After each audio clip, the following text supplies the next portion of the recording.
பார்வையாளர்களுக்கு வணக்கம்.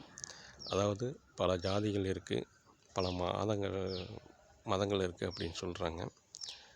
அது உண்மை தானே. அந்த பல ஜாதிகளில் பல பிரச்சனைகளும் இருக்குது.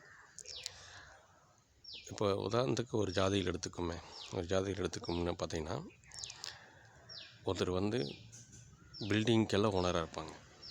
பல பில்டிங்கெல்லாம் கழட்டி விட்டு அதுக்கு ஓனராக இருப்பாங்க. தோட்டங்காட்டுங்களுக்கு ஒரு ஓனராக இருப்பாங்க. பஸ்ஸுகளுக்கெல்லாம் ஓனராக இருப்பாங்க. லாரிகளுக்கெல்லாம் ஓனராக இருப்பாங்க. கார்களுக்கெல்லாம் ஒரு ஓனராக இருப்பாங்க.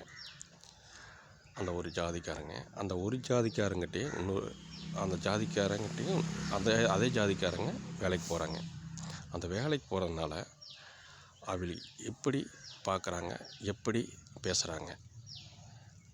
மீண்டும் இதை பற்றி விரிவாக சொல்லுவோம்.